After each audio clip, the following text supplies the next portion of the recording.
Muy buenos días, mis hermanos. Buenos días, ¿cómo están? Espero que la estén pasando bien después de una noche calurosa. Damos gracias a Dios por una oportunidad más para estar aquí en la presencia de nuestro Dios, buscando la presencia de nuestro Dios, intentando animarnos con su palabra. Quiera Dios que hoy podamos tener un tiempo agradable, un tiempo bueno en Él. Estamos aquí un poquito tarde, dando oportunidad a que más personas se conecten aquí conmigo a través de esta transmisión. Me da mucho gusto ver a mi hermanito Yuki ahí, qué hermosa se ve. Dios la bendiga, mi hermana Laura. Dios te bendiga, mi hermana Laura. Que Dios esté trabajando en su pueblo. Quiera Dios usarme hoy para animarles. Perdonen que tengo que dar un espacio aquí para que se empiecen a conectar. Damos gracias a Dios por los hermanos que están pendientes, de veras. No me siento solo en este espacio porque sé que hay hermanos que están pensando desde la noche anterior, mañana voy a conectar y voy a seguir disfrutando la palabra. Luego veo por ahí familiares como a mi tía Delia, ¿verdad? Ahí pegada, atenta con su libreta para hacer anotaciones y bueno, eso es que toma en serio las cosas, mi tía. Un ejemplo maravilloso para su familia y para mí también. Tomándose, por supuesto, su tacita de café, que no puede fallar, ¿verdad? Bueno, hagan ustedes también, hagan de este tiempo un tiempo disfrutable. No es un estudio así pesado, ¿verdad? Cargado de tantos pensamientos teológicos, aunque hay mucha teología en esta epístola, hay mucha doctrina. Y es de bendición considerarlas tal como están plasmadas aquí en la palabra de Dios. Y bueno, nos animan, nos vitalizan, porque nos dan fe, nos dan esperanza, nos dan confianza en el Dios que nosotros creemos. Y lo que vamos a considerar hoy, está por demás decirlo, es muy hermoso. Perdón. Si tienen por allí sus Biblias ya listas, pueden empezar a hojearlas. Abran sus Biblias allí en el capítulo 2 de Efesios. Estamos todavía en el capítulo 2. Saludos a Gloria, saludos a mi hermanita querida allá en Houston. Que Dios le bendiga grandemente en este día. Y bueno, me da gusto ver parte de mi familia en la carne conectada también. Bueno, capítulo 2 de Efesios, vamos a considerar hoy los versículos 7 al 10. Efesios capítulo 2, los versículos 7 al 10. Y vamos a pensar en la gracia de Dios, lo que ha hecho de nosotros y en nosotros. Estaremos considerando los distintos aspectos de nuestra salvación hoy, distintos tiempos de nuestra salvación, qué es lo que Dios ha hecho, lo que Dios nos ha dado inmerecidamente, ¿verdad? Porque nada nos ganamos, todo viene de Dios, por la gracia de Dios, y nada es por mérito propio. Al hombre no le queda nada para enorgullecerse, jactarse, porque solo es Dios el que ha hecho todo. Y a Él regresa todo el reconocimiento, a Él le damos la honra y la gloria. Bueno, capítulo 2, versículo 7, dice así la palabra de Dios: para mostrar en los siglos venideros las abundantes riquezas de su gracia en su bondad para con nosotros en Cristo. Obvio que todo esto tiene que ver con lo que el apóstol Pablo ya nos había dicho en los versículos anteriores, considerando la abundancia de bendición que Él nos dio al sacarnos de nuestro estado de perdición, de esclavitud al mundo y al pecado y al mismo diablo. ¿Se acuerdan que hablamos de esto? Que antes de conocer a Dios estábamos esclavizados al mundo, estábamos esclavizados a su pecado. y que el diablo nos manejaba como marionetas, ahí nos tenía a su disposición y a su antojo.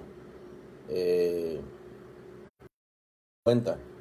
Y les dije, bueno, hay personas que se van a molestar cuando yo hable así, porque es, es un poco insultativo esto, decirle a alguien, oye, a ti te maneja el diablo.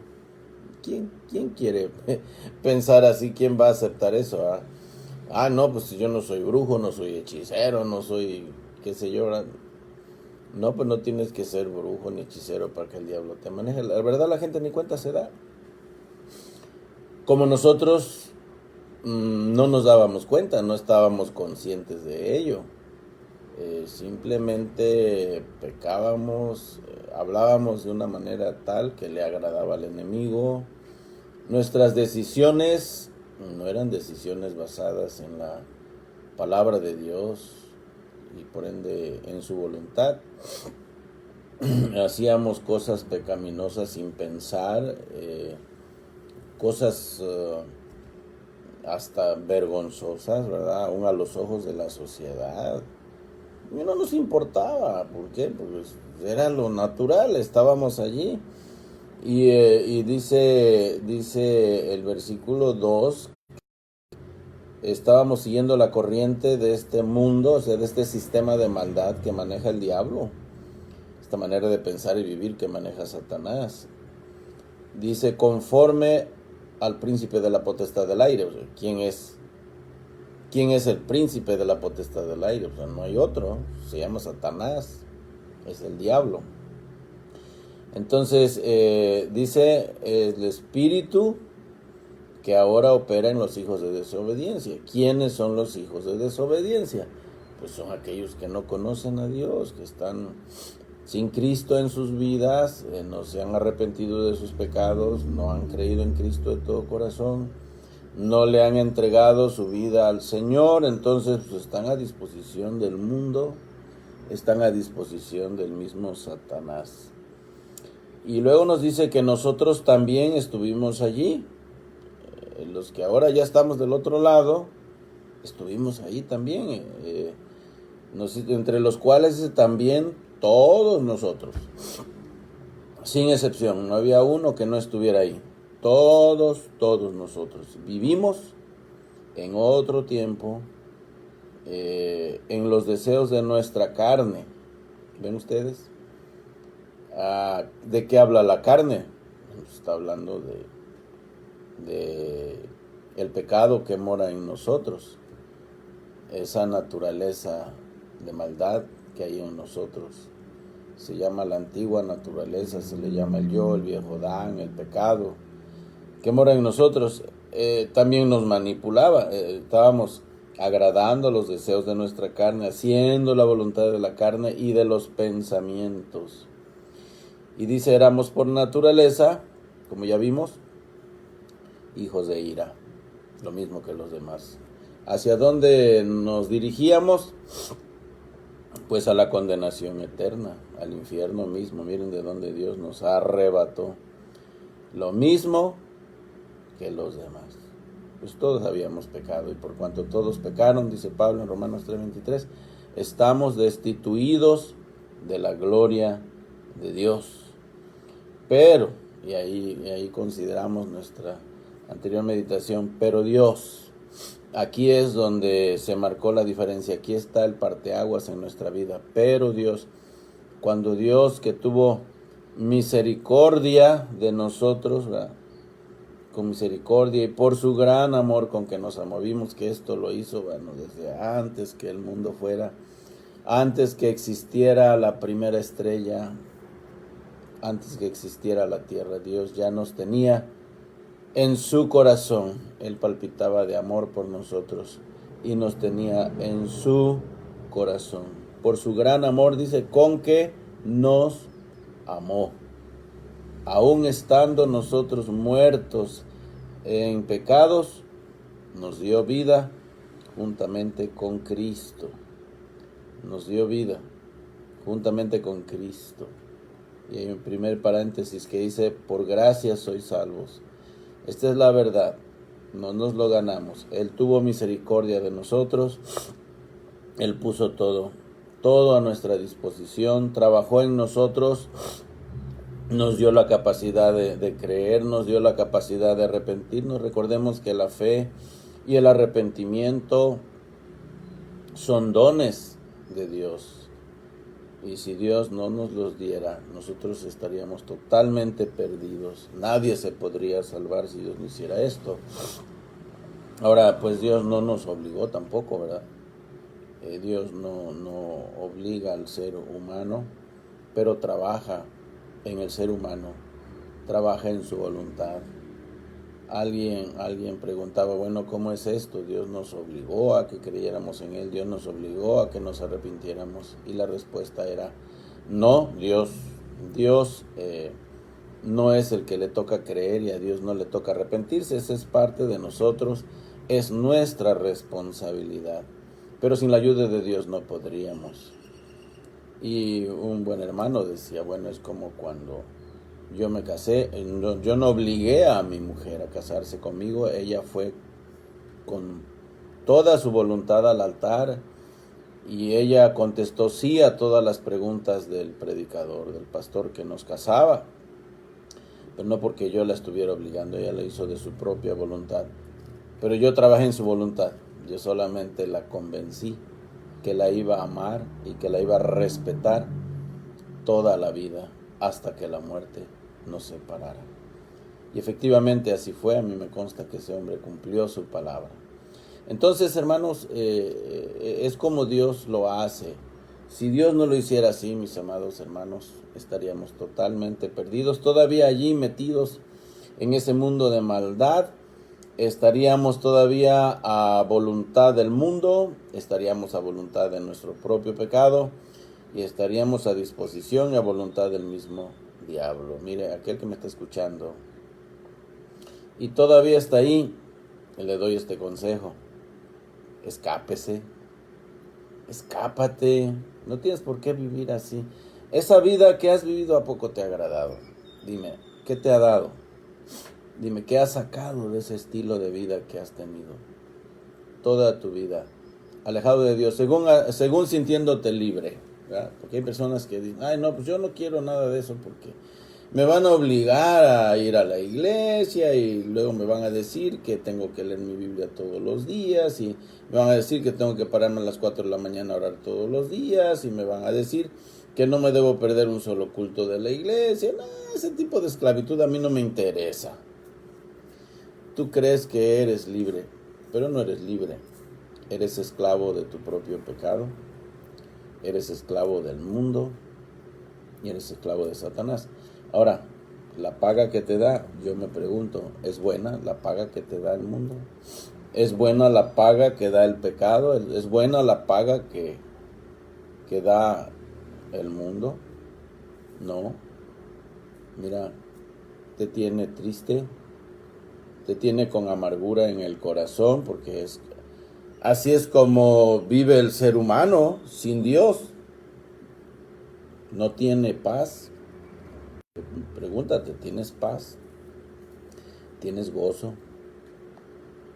Es más, tienes la seguridad que el día que cierres tus ojos en este mundo, los irás a abrir en la presencia de Dios o los vas a abrir en el infierno. ¿Verdad que no tienes seguridad? Pues yo te ofrezco seguridad. Aquí la palabra de Dios nos da seguridad. Y vamos a ver cómo se logra esa salvación. Este tramo que tenemos aquí es, por ende, muy evangelístico. Está aquí para que nosotros, los que ya hemos creído en Cristo, nos regocijemos por la obra de la gracia que ha hecho en nosotros, por habernos dado la salvación ya y por habernos la dado gratuitamente, nos regocijamos. Pero el que no tiene esta seguridad todavía, no tiene por qué esperar a que llegue la muerte para que lleguen unos encapuchados, ensotanados ahí, ensotanados y arreglen el problema de su alma. Ellos no pueden arreglar el problema, ni de sus propias almas pueden arreglar el problema, menos van a arreglar el problema tuyo. Pero aquí está, mira, este cofre lleno de perlas preciosas. con tanta riqueza espiritual para que tú te abastezcas y digas, voy a salir de ahí y voy a ser libre y por fin voy a empezar a ser feliz. Bueno, pues aquí vamos a considerar lo que hay en este cofre. A eso se refiere Pablo cuando dice, para mostrar en los siglos venideros las abundantes riquezas de su gracia y su bondad. Bueno, ¿con qué tiene que ver eso? Con lo que ya dijo. Acabo de repetirlo, acabo de decirlo, acabo de hacer énfasis en eso. Aparte de que nos dio la capacidad de creer, nos sacó de ese mundo de maldad, de pecado, nos dio la libertad en Cristo, nos resucitó en Cristo y nos hizo sentar en los lugares celestiales con Cristo. Todo lo que Cristo es, ya Cristo nos lo compartió. La experiencia de Cristo es nuestra experiencia y todo ese cúmulo de bendiciones que hay en Él ahora son nuestras, incluyendo el estar ya prácticamente en los lugares celestiales con Él. Lo que nos está diciendo todo eso ya les pertenece, hijos míos. Todo eso te puede pertenecer. Tú no tienes por qué esperar a que te mueras para que te estés enfermando ya de gravedad y digas, ahora sí voy a resolver mi problema. Puedes hacerlo ahora y desde ahora puedes disfrutar esta gran bendición, esta gran esperanza, esta gran satisfacción de saber que eres hijo de Dios y que va camino al cielo. Ahora, ¿por qué hizo Dios todo esto? Nuestro pasaje dice, para mostrar en los siglos venideros las abundantes riquezas de su gracia en su bondad para con nosotros en Cristo Jesús. Dios tiene que presumir todo lo que hizo para con nosotros y nosotros estaremos muy de acuerdo con Él en aquel día y le diremos, Señor, gracias, Señor, gracias. Gracias porque hiciste todo esto por mí inmerecidamente. No me lo gané, Señor, pero gracias porque lo hiciste por mí. Bueno, aquí, hermanos, es para que nosotros nos gocemos inmensamente. Unas palabras directas de la Biblia de Ginebra, en inglés es de Geneva Study Bible, es la Biblia de estudio de Ginebra. Dice, me gustó mucho esta frase, dice, el fundamento de nuestra salvación es el amor de Dios y misericordia. Miren qué frase tan hermosa. El fundamento de nuestra salvación es el amor de Dios y su misericordia. Y su meta es la promoción de su gracia y bondad. Qué bonito está esto. El fundamento de nuestra salvación es el amor de Dios, su misericordia. Obvio, no había nada en nosotros, es su amor. Él decidió amarnos. ¿Por qué? Pues quién sabe. Quién sabe. Dios es muy raro en las cosas que hace. A mí a veces me deja con la boca abierta. Digo, ¿cómo es posible? Cuando Dios salvó a un tipo como yo, digo, ay, Señor, de veras que ahí sí te mandaste. Salvando a alguien como yo, conociéndome de dónde vengo, quién soy, cómo soy, lo que fui. Ay, ay, ay. Pero pues así es. El fundamento de nuestra salvación no es lo que nosotros pudimos hacer, sino el amor de Dios y su misericordia. Su meta, ya al final, ¿cuál es la meta? Bueno, la promoción de su gracia y bondad. Un día esto lo vamos a, vamos a glorificar a Dios por todo esto. Aún en el cielo se glorifica a Dios por ello. Miren, todo el cielo glorifica a Dios por lo que ha hecho al salvar pecadores. Y no salvó gente buena. De hecho, el infierno va a estar lleno de un montón de gente buena, pero que no se sometieron al plan de Dios para salvarse, que pensaron que por su bondad, por sus obras iban a salvar. No, en el cielo solamente va a haber gente salvada por gracia, gente que depositó su fe en el Señor Jesucristo.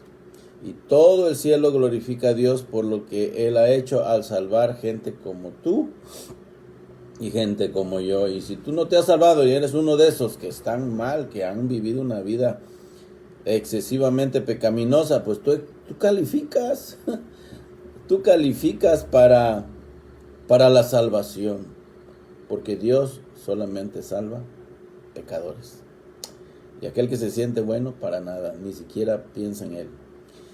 Dice Efesios 3:10, para que la multiforme sabiduría de Dios, mire cuántas formas tiene la sabiduría de Dios, para que la multiforme sabiduría de Dios sea ahora dada a conocer por medio de la iglesia, miren a quiénes, a los principados y potestades en los lugares celestiales.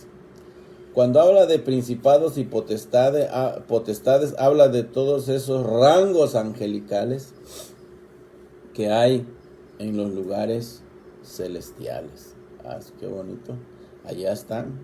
Todos estos se admiran.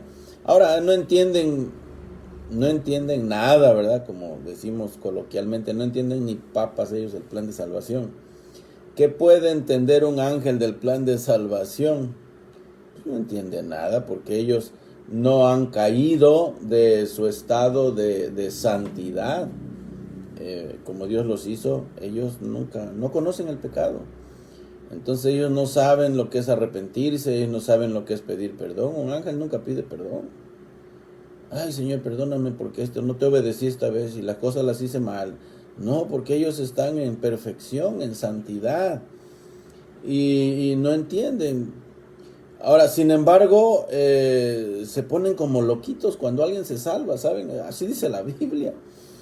Dice que hay gozo en el cielo y que los ángeles hacen fiesta cuando un pecador se arrepiente. Bueno, ojalá que hoy no sea la excepción y algunos de los que me están oyendo y que no se han salvado, en esta mañana le digan al Señor, Señor, aquí estoy. Caigan en sus rodillas y le digan, Señor, perdóname. Perdóname, he vivido tanto tiempo sin ti. ¿Cómo he podido vivir sin ti, Señor? Y yo te invito a que entres a mi vida. Entra a mi corazón y sálvame. Oh, mira, tú haces esto, los ángeles se van a poner tremendos. Dice la palabra de Dios, dice, Señor, que hay más gozo en el cielo. Más gozo en el cielo que por 99 ovejas, ¿verdad? Por uno nada más que se arrepiente. Hacen un escándalo tremendo los ángeles en el cielo. Y yo siempre me preguntaba, ¿por qué se ponen así de locos los ángeles cuando un pecador se arrepiente? Y no puedo pensar en otra cosa más que los ángeles, dice el Señor Jesucristo, que siempre están viendo el rostro del Padre. Son seres tan atentos. Miren, es una cosa hermosa conocer esos seres espirituales. Cuando lleguemos a la presencia de Dios y ver a un arcángel Gabriel, un arcángel Miguel y ver allí a los demás que no sabemos sus nombres, ¿verdad? Pero cuando lleguemos ahí, mira nada más, es tan tremenda ver esos seres angelicales. Pero lo que pasa es que ellos son tan obedientes y están siempre contemplando el rostro del Señor, que cuando un alma se salva, el Padre se goza, porque es otro más de aquellos que Él amó desde antes de la fundación del mundo. Y verles llegar al conocimiento de su Hijo Jesucristo, y verles llegar a la obtención de la salvación, el Padre se alegra.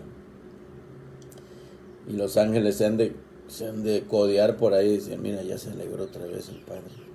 Mira, ya está riéndose. Mira, está bien contento. Vamos a hacer fiesta. ¿Pero de qué? Porque pues yo no sé, pero si Él está contento, yo estoy contento.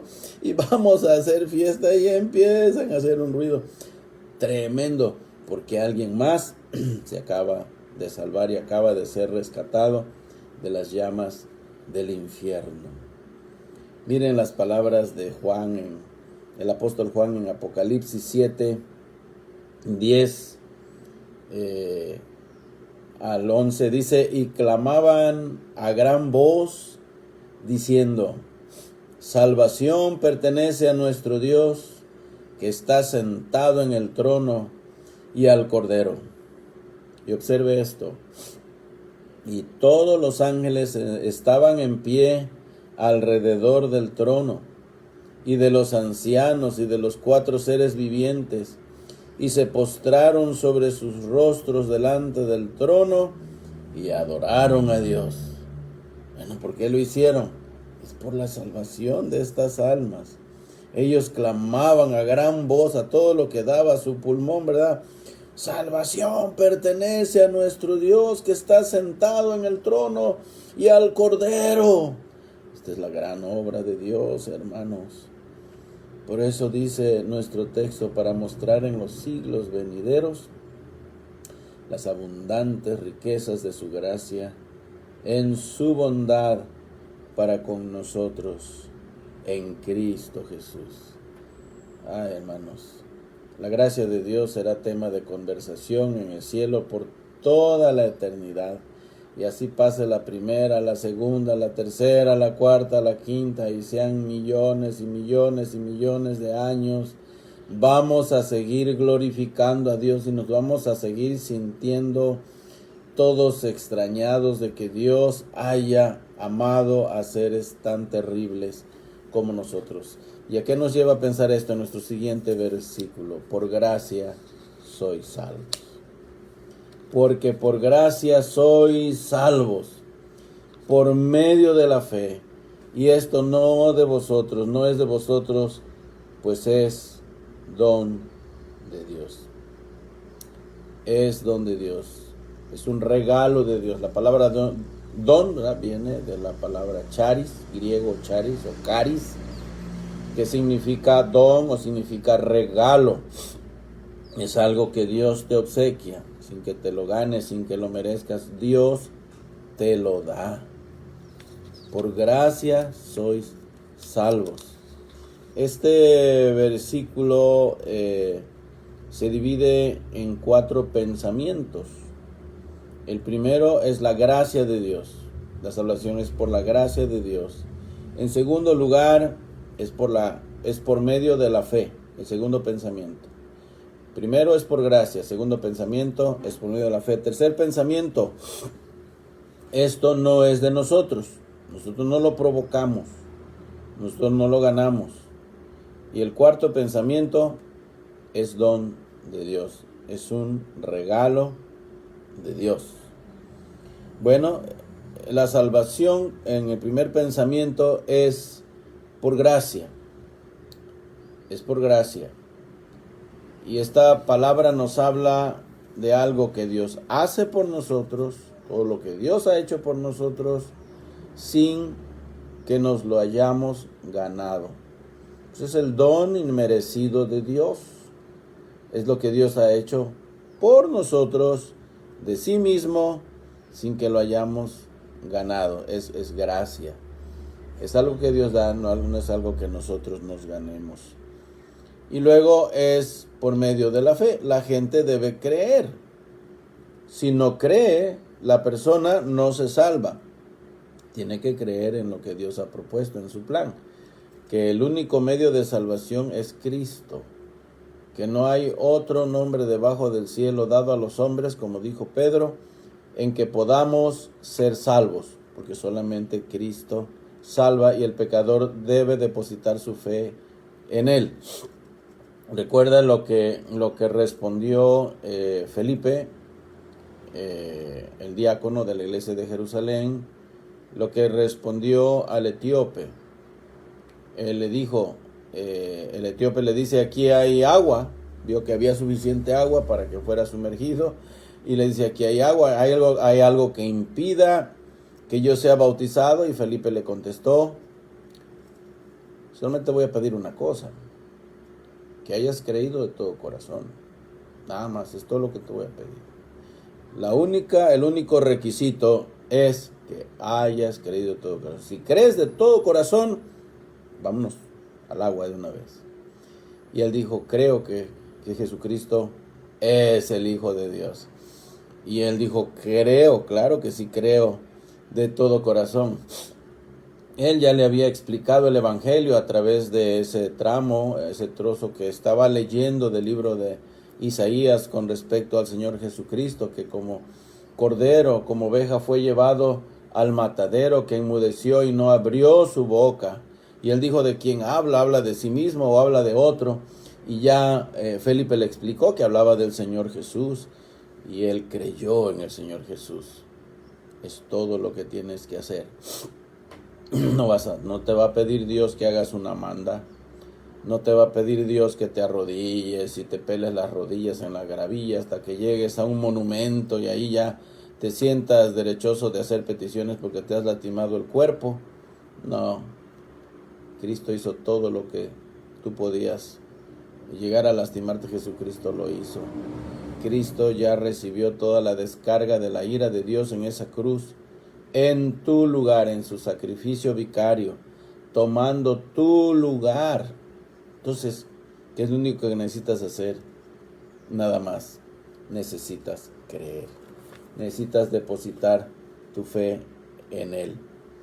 Mira, dice Hechos 13:48, los gentiles oyendo esto se regocijaban y glorificaban la palabra del Señor, y creyeron todos los que estaban ordenados para vida eterna. Oh sí, aquí hay dos cosas contempladas: la soberanía de Dios y la responsabilidad humana. ¿En qué notamos la soberanía de Dios? El que Él ya tenía escogidos desde antes de la fundación del mundo quienes se iban a salvar. Esto lo dice aquí, dice, no lo podemos cambiar, dice que creyeron todos los que estaban ordenados para vida eterna. Pero, ¿cómo es que se salvaron? El medio aquí fueron, ellos creyeron, depositaron su fe en el Hijo de Dios. En Filipenses 1:29 dice: porque a vosotros os ha sido dado no solamente el creer en Él, sino también en sufrir por Él. ¿Ven ustedes? Les fue dado el creer en Él. Les fue permitido creer en Él, pensando que esto es obra de Dios y no obra del hombre. Pero el hombre interviene. ¿Cómo? Pues tiene que creer. Esa es la parte que le toca al hombre y debe arrepentirse. Y luego dice: y esto no de vosotros. Eso sí lo afirma bien la palabra de Dios. La fe no es algo que tú y yo podamos producir. La otra vez le decíamos, usted necesita arrepentirse. Bueno, el pecador necesita arrepentirse. El pecador necesita nacer de nuevo.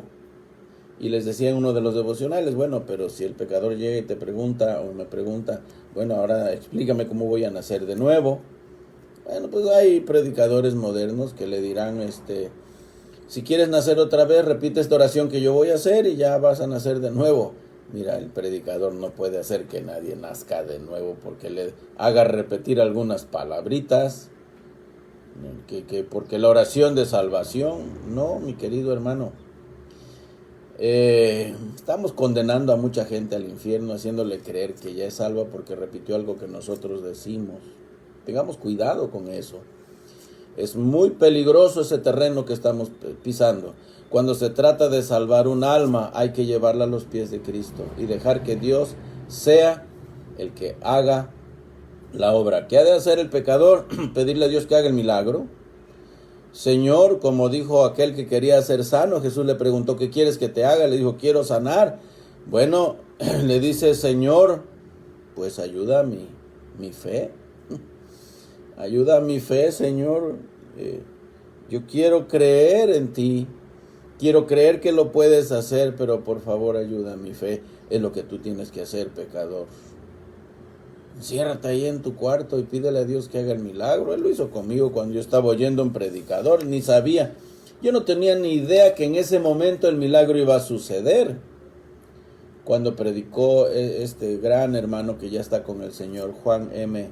Isáiz, allá en Coatzacoalcos, y yo por primera vez entendí el Evangelio. Lo había escuchado toda mi vida, por 14 años. De esos 14 años, por lo menos 11 años había yo estudiado el Evangelio con mis abuelos en esa iglesia en Tlacojalpan. Toda mi vida prácticamente no había entendido nada yo del Evangelio, hasta que en esa ocasión ese hombre predicó y el Espíritu Santo se apoderó de mí, ¿verdad? Trabajó en mi mente, iluminó mi mente, atrapó mi corazón, y en ese momento cuando él preguntó si alguien quería seguir a Jesucristo, yo no tuve opción, mis piernas se volvieron en resortes y me levanté y acudí al llamado y le dije por primera vez: Señor, perdóname todos mis pecados y de aquí en adelante quiero vivir para ti. Y mira, ahora tengo el privilegio de estarte predicando esto. Hay personas que no conocen a Cristo, hay personas que no se han salvado todavía. Yo tengo familiares que todavía están allí y necesitan escapar. Por eso dice el pasaje: esto es milagro de Dios, es obra de Dios, y porque aún esta fe que es requerible para la salvación, no la podemos generar nosotros. ¿Qué hay que hacer? Hay que pedírsela al Señor. Humíllate. Vas a tener que hacerlo del mendigo, ¿eh? Vas a tocar la puerta insistentemente del Señor hasta que Él tenga misericordia de ti y ponga en ti ese deseo y te dé la capacidad para que tú te puedas salvar. Y al final dice: es don de Dios. Dios otorga esa fe al hombre que se salva. Si Dios no otorgara esa fe, el hombre no se podría salvar. Si Dios no diera el arrepentimiento, porque es un don también de Dios, el hombre no se podría salvar. Dijo John F. MacArthur: la gracia de Dios es preeminente en cada aspecto de la salvación. Mire usted qué frase sota tan hermosa. La gracia de Dios es preeminente en cada aspecto de la salvación. Ahora vamos a ver estos aspectos. La salvación es una acción completa que tiene un efecto presente. Dice nada más. La salvación es una acción completa que tiene un efecto presente. En otras palabras, aquel que ya se salvó, porque sí es seguro salvarse, la persona puede decir, yo puedo decir sin miedo a ser acusado de ser un insolente, de ser un presumido: yo ya soy salvo. Y ya lo dije, no es por mí, no es porque sea una persona muy buena, no es porque ya no peque, no, soy salvo porque Dios lo promete. Dios lo promete en su palabra. Él dice en su palabra: de cierto os digo, el que oye mi palabra y cree en el que me envió, tiene vida eterna. Es una seguridad, tiene vida eterna. El verbo tener, que se traduce del griego tener, está escrito en el griego de una manera tan especial que da la certeza de algo que ya se posee. O sea, la persona puede decir: esto es mío. El verbo dibuja una línea de tiempo, ¿verdad?, que tiene un principio pero que no tiene un final. Se va al infinito y no termina. Y eso nos da seguridad. Y además el Señor Jesús dice que Él es el buen pastor, Él su vida da por las ovejas, y dice: y yo les doy vida eterna y no perecerán jamás, y nadie las arrebatará de mi mano. Y si no fuera poco, dice: mi Padre que me las dio es mayor que todos, y nadie las puede arrebatar de las manos de mi Padre. Bendita seguridad que tenemos aquellos que hemos probado ya la salvación, que hemos llegado a la salvación. Y vamos a ver aquí estos tres tiempos o tres aspectos en la salvación. El primero es que a veces Pablo se refiere a la salvación como un evento futuro. Esto lo tenemos aquí en el libro de Romanos. Lo podemos ver en el capítulo 5, versículo 10, que a veces Pablo se refiere a la salvación como un evento futuro. Romanos 5:10 dice: porque si siendo enemigos fuimos reconciliados con Dios por la muerte de su Hijo, mucho más, estando reconciliados, seremos salvos por su vida. Aquí lo pone en futuro, pero esto es solamente un aspecto. Seremos salvos por su vida, pero dice seremos salvos todavía. También el otro aspecto, se ve, la salvación se considera como un proceso presente. Y aquí podemos ir a Primera de Corintios, el capítulo 1, versículo 18, dice: porque la palabra de la cruz es locura a los que se pierden, pero a los que se salvan, o se están salvando, esto es, a nosotros, es poder de Dios, a los que se salvan. Y luego en 2 de Corintios 2:15 dice: porque para Dios somos grato olor de Cristo en que se salvan. Entonces la salvación tiene un aspecto futuro, se ve como un evento futuro, pero también se ve como un evento presente, como un proceso presente, como algo que Dios está haciendo hoy en ti, lo está haciendo en mí si ya hemos llegado a Jesucristo. Pero también se puede considerar, se ve en las Escrituras, como un evento pasado, y la presenta como algo que se completará en el regreso de Cristo. Y de eso nos habla Romanos 8:24, que nos dice que en esperanza fuimos salvos. Romanos 8:24 dice: porque en esperanza fuimos salvos. Pero la esperanza que se ve no es esperanza, porque lo que alguno ve, ¿a qué esperarlo? Entonces, por un lado, podemos decir que vamos a ser salvos. Por otro lado, podemos decir que ya somos salvos, ¿verdad? O estamos siendo salvos, es un proceso. Y en tercer lugar, podemos pensar que la salvación es un evento pasado, pero que se completará al regreso de Cristo. Bueno, yo tengo que hacerme esta pregunta, y los últimos años he tenido que hacerme esta pregunta: si será correcta la expresión que usamos los cristianos de que una vez salvos, siempre salvos. Y como que da la idea a muchos, ¿verdad?, de que bueno, pues ya me salvé, ya acepté a Cristo, ya soy hijo de Dios y me duermo en mis laureles y voy a vivir la vida que yo quiera, como yo quiera. Y después de todo ya hice mi oración de salvación, ya hice mi decisión. Y a mí me dijo el pastor: pues ahora tú ya eres salvo. Y además me enseñó la doctrina de que una vez salvo, siempre salvo. Bueno, yo me pregunto si esa expresión tiene base bíblica después de considerar estos pasajes de la palabra de Dios. Bueno, sí, hay un aspecto futuro de la salvación. Hay un aspecto en que estamos siendo salvos todavía. Probablemente, como dice mi maestro, ¿verdad?, en la palabra, hermano Mark Webb, sea más bíblico decir una vez salvo, siempre siendo salvos.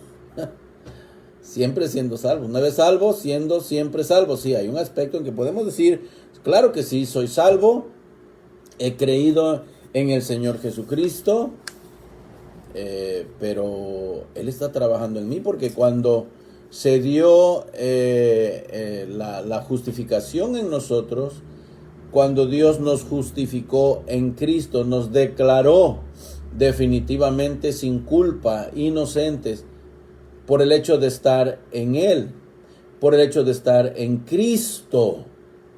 Eso es cierto. ¿Ah? Ya nos declaró. En ese momento también comenzó la santificación en nosotros. ¿De qué nos habla esa doctrina? De que Dios empezó a trabajar en nuestra vida. ¿Verdad? Dios empezó a trabajar y ha estado haciendo cambios. Dios ha estado haciendo cambios en nuestra vida. Y más vale que sean notables esos cambios. Yo he escuchado tanto testimonio triste, ¿no? Como bueno, es que tal persona murió en un accidente y bueno, lo único que nos consuela como familia es saber que esa persona ya había hecho su decisión y pues ya se había salvado. Bueno, ¿cómo sabes tú que se salvó? Porque hizo una decisión. ¿Dónde dice la Biblia que una persona se salva por hacer una oración de decisión? Eso no es bíblico. La Biblia enseña que la persona se salva por dos cosas, y ya te las enseñé desde el principio. Uno, deposita su fe en Cristo Jesús, y eso lo hace de todo corazón. Ha creído de todo corazón. Como dijo Felipe al etíope, si de todo corazón has creído, bien puedes. Bueno, vamos a ver eso. Muchos tienen que examinar su fe en este momento, porque están confiando en algo que repitieron que alguien dijo. ¿En verdad se arrepintieron? Esa es la pregunta. Ahora, si en verdad esa persona en ese momento se salvó, en esa persona fue declarada inocente en virtud de su unión con Cristo por la fe, en ese momento comenzó el proceso de la santificación y la vida empezó a cambiar. Sí. Ese testimonio que te daba, yo lo vi en Estados Unidos hace un buen número de años. Este joven, lo único que consolaba a la mamá es que había hecho su decisión de salvación. Se fue se salió de la carretera y se ahogó en una charca por ahí, se fue el carro, se metió por ahí y estaba el muchacho ahogado, no tanto del agua donde se metió, estaba ahogando ya de por sí antes de meterse al agua, pero de borracho, cruzado y todo drogado. Y yo siempre me pregunto, bueno, yo no quiero dar esperanzas falsas a nadie cuando la vida de alguien revela que está entregada completamente al pecado. ¿Cómo puede una persona salva seguir entregada a la droga y al alcohol? O sea, sé que puede suceder, ¿no? Los cristianos a veces hacemos cosas de las más vergonzosas, pero no nos quedamos ahí, mis queridos hermanos. No nos quedamos ahí. Nosotros salimos por la puerta de la confesión, como dice 1 Juan 1:9. Si confesamos nuestros pecados, Él es fiel y justo para perdonar nuestros pecados y limpiarnos de toda maldad. Así te hayas metido en la droga, otra vez te hayas metido en el alcohol, te hayas metido en el sexo fuera del matrimonio, en la fornicación, en el adulterio, lo que sea, puedes salir. Claro que sí, hay cristianos que se han metido en eso, yo no digo que no, pero cuando el Espíritu Santo está en nosotros, mira, mis amados hermanos, no nos podemos quedar allí. Mira, te voy a mostrar unos pasajes más y ya con esto vamos a terminar. El primero está en Tito 2:14. Quiero que pongas tus ojos allí si tienes tu Biblia. Dice, mira, el por qué nos salvó. Quien se dio a sí mismo por nuestros pecados para redimirnos. Pero vean ustedes de qué. De toda iniquidad. En esto consiste la salvación. Rescatarnos de qué, del pecado. ¿Qué es iniquidad? Pecado. Redimirnos de toda iniquidad. Y observen esto. Y purificar para sí un pueblo propio, celoso de buenas obras. Mira el versículo 8 del capítulo siguiente, capítulo 3, versículo 8 de Tito. Dice, palabra fiel es esta. Y en estas cosas quiero que insistas con firmeza, para que los que creen en Dios procuren ocuparse en buenas obras. ¿Ves el cambio de vida? Estas cosas son buenas y útiles a los hombres. Ahora ya te salvaste, pues ahora vas a buscar el cambio de vida. Dios te va a hacer santo, Dios va a cambiar tu vida. El último, bueno, casi el último, Santiago 2:14. Así más adelantito dice, hermanos míos, ¿de qué aprovechará si alguno dice que tiene fe y no tiene obras? ¿Podrá la fe salvarle? Fíjense. Y luego todo lo que dice, no tengo tiempo de ir por todo el pasaje y explicarlo todo, ya se nos agotó aquí el tiempo. Pero lo que está diciendo aquí Santiago es que de qué aprovecha si alguno dice que tiene fe y no tiene obras. Si alguien dice, yo creo en Cristo, pero su vida no cambia, entonces ¿en quién creyó?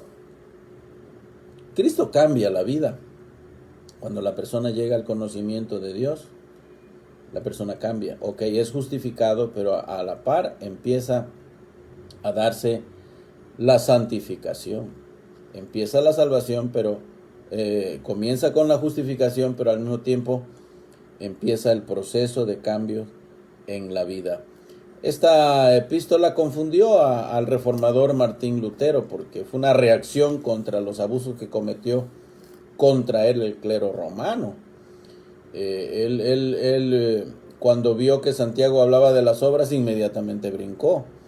Pero no, Santiago está simplemente complementando aquí la enseñanza bíblica. Está balanceando las cosas, porque no se trata nada más de creer y de manera fría pensar, ya me salvé, porque ya creí. Bueno, ahora, ¿dónde están las evidencias de que creíste en verdad? Tiene que haber ese cambio en la vida. Miren, hay un problema, hay una doctrina que se llama el antinomianismo, es una palabra compuesta. Y el antinomianismo ha sido popular desde los tiempos de Juan, desde los tiempos de los apóstoles era popular el antinomianismo. Y el antinomianismo consiste en estar totalmente fuera de toda ley, fuera de todo orden, el hacer las cosas al gusto de uno, como uno quiera, es estar en contra de toda ley, vaya. Viene el prefijo anti, que es contra, y luego nomos, ley, anti-nomos, anti-ley, en contra de ley. ¿Quiénes son los antinomianos? Bueno, esos que llegan a la iglesia y dice, a mí no me gustan las reglas, voy a estar aquí, pero a mí no me tienen que hacer. Y por favor, si hay pastor, díganle que tenga cuidado conmigo, porque a mí no me gusta que me estén diciendo de cosas. Y voy a estar aquí siempre y cuando me dejen hablar como yo quiera y me dejen hacer las cosas que yo quiera. Es más, voy a proponer unos cambios aquí porque ya llegué yo. Ese es un antinomiano. Ese que no se somete a nada ni a nadie. Vaya, ni a Dios se somete. Como así les digo todo. Ni a Dios se somete. Entonces, el apóstol Juan dice allá en 1 de Juan 3:7, hijitos, no se dejen engañar, nadie les engañe, que nadie os engañe. El que hace justicia es justo, como él es justo. Eso lo dice todo, miren, eso lo dice todo. Y este es un balde de agua contra el fuego del antinomianismo. Hermanos, el cristiano no es un antinomiano. El cristiano es el ser más humilde, es el ser más obediente de la tierra, obediente a Dios. Es alguien que ha depositado su fe en el Señor de todo corazón y es alguien que se ha arrepentido sinceramente. Y ahora en humildad está dispuesto a someterse a la voluntad de Dios. Bueno, espero que esto les ayude, mis queridos hermanos. Y andemos ante esta revelación de la palabra de Dios en esta mañana. Y que Dios les ayude, que Dios les bendiga, que Dios esté con ustedes en todo lo que van a hacer y decir en este día. Y hermanos, pues les extraño un chorro, bastante les extraño. Muchísimo en las reuniones. Quiera Dios que pues un día de estos, ¿verdad? Pasemos a la fase del semáforo verde y podamos estar juntos otra vez, ya no viéndonos como gente potencialmente infecciosa. Qué triste es eso, ¿verdad? Encontrarnos los hermanos en la calle y a 2 metros tener que estar hablando. Bueno, pues que Dios les bendiga, hermanitos. Gracias por su atención esta mañana. Por lo menos en mi pantalla se retrataron aquí 50 hermosos, 60 hermosos hermanos. Muy bien concurrido este devocional. Que Dios les bendiga grandemente. Hermanos, yo les amo intensamente, pero yo jamás podría amarles como Dios les ama. Jamás podría. Pero Él les ama de una manera perfecta. Que Dios les bendiga grandemente y un abrazo de todo corazón para todos ustedes. Que Dios les ayude en sus pruebas. Y recuerden que hoy en la noche a las 6 tenemos el culto de oración y estaremos unidos en oración. Estaré orando por ustedes. Manden a tiempo, por favor, manden a mi hijita Belén, y estaré atenta para recibir sus peticiones. Ella es la que me las pasa cada miércoles en el culto de oración. Que Dios les bendiga. Un abrazote para todos ustedes.